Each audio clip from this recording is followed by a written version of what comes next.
130 ሚሊዮን ህዝብ ያላት ሀገር ናት። ይሄ ህዝብ ሲሰበሰብ ጉልበቱን፣ ሀብቱን፣ ዕውቀቱን ሲደምር በጣም በርካታ ችግሮች መፍታት ይችላል። ለምሳሌ ባለፉት 5-6 ዓመታት በሀገር ደረጃ 35000 መዋዕለ ህጻናት ተገንብተዋል።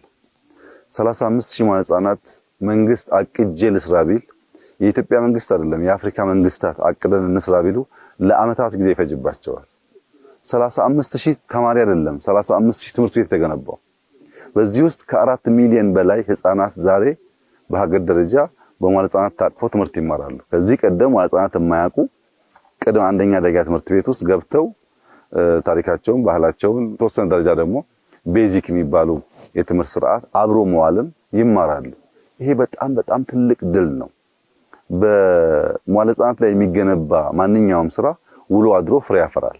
ከዚህ ቀደም የነበረው ትምህርት ስርዓታችን ግን የሚያተኩረው አንደኛ ደረጃ ላይ ነው። አንደኛ ደረጃ ሲመጡ ከገጠር የመጡ ልጆች ምንም ነገር ሳይገባቸው ስለሚቀላቀሉ ብዙዎች ተመልሰው ይበተናሉ።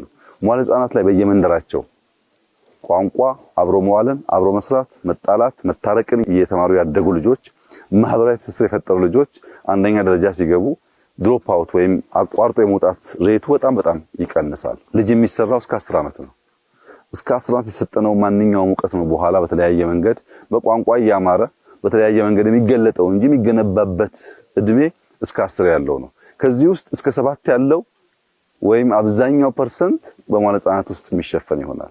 ያንን ጊዜ ሚስ ማድረግ የለብንም ብለን ነው የምንሰራውና የክረምት በጎ ፍቃድ ስራዎቻችን አጠቃላይ በሀገር ደረጃ የምንሰራው 20-30 ሚሊዮን ህዝብ የሚሳተፍበት ብዙ ብር የሚዋጣበት ብዙ ችግሮች የሚፈቱበት ተማሪዎች ከዩኒቨርሲቲ መጥተው ቀያቸው ሲውሉ የሚጨበጥ ውለታ ውለው የሚሄዱበት ዛፍ ተክለው አጥራጥረው የደሃ ቤት ሰርተው መንገዶች ቀይሰው ከወጣቶች ጋር ተባብረው አቅመ ደካሞችን ደግፈው ስለሚመለሱ ወደ ዩኒቨርሲቲ ተመልሰው ቲዮሪ ሲማሩ መሰረት አላቸው፣ ባህል አላቸው፣ የትብብር መሰረት አላቸው፣ የትግግዝ መሰረት አላቸው።